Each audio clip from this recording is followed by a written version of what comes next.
ನಾಮಕ್ಕೆ ಸ್ತೋತ್ರವಾಗ್ರಿ. ನಾನು ಶುಕ್ರವಾರ ದಿವಸ ಕೆಲ್ಸಕ್ಕೆ ಹೋಗಿನ್ರಿ ಬೆಳಿಗ್ಗೆ ರೀ. ಮತ್ತು 1 ಗಂಟೆಗೆ ಬಂದ್ರಿ. ನಾನು ಬಂದ ಬಳಿಕ ನಂಗೆ ಯಾಕೆ ಥಂಡಿ ಜ್ವರನ ಬಂದು ರೀ.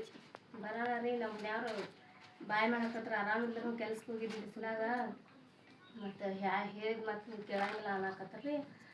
ಇಲ್ಲ ಮತ್ತು ನೀವು ಮನ್ಯಾಗ ಅದ್ರಿ ಎಲ್ಲರೂ ಮನ್ಯಾಗ ಕೂತ್ರ ಜೀವನ ನಡಿಬೇಕಲ್ಲ ಅಂತ ಹಾದಿನ್ರಿ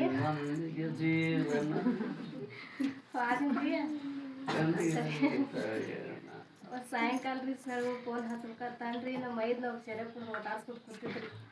ಅಣ್ಣ ಮತ್ತು ಫೋನ್ ಹಚ್ಚಿಲ್ರಿ. ಬೆಳಿಗ್ಗೆ ಹಚ್ತೀರಿ ಮತ್ತು ಕೆಲಸದಲ್ಲಿ ಬೀಜದಾರ ಆಮೇಲೆ ಎತ್ತರ ಅಂತ ಇಟ್ಟು ರೀ ಅಂತ. ಮತ್ತು ನಿನ್ನೆ ಸಾಯಂಕಾಲ ಫೋನ್ ಹಚ್ಚಿದ್ರಿ ಸರ್ ಹೋಗ್ರಿ. ಅವ್ರ ಏನಾಗಂಗಿಲ್ಲ ಮತ್ತು ದವಾಖಾನೆಗೆ ಹೋಗ್ರಿ ಅಂದ್ರೆ ನಮ್ಗೆ ದವಾಖಾನೆ ಬ್ಯಾಡ್ರಿ ಸರ್. ದವಾಖಾನೆ ಅಂದ್ರೆ ಅಂಜಿಕೆ ಬರ್ತೈತೆ ರೀ ನಮಗೆ ಅನಾನ ರೀ ಅಂತ. ಏನು ಮಾಡ್ತೀನಿ ಏನಾಗಂಗಿಲ್ಲ ಆರಾಮ ಇರ್ತೀರಿ ಅಂತ ಅಂದ್ರಿ ಅಂತ. ಅವ್ರು ಹೇಳೋ ಜ್ವರ ಎಲ್ಲ ಕಡಿಮೆ ಆಗ್ಯದ ರೀ. ಈಗ ಆರಾಮಿದ್ದೇನೆ ರೀ.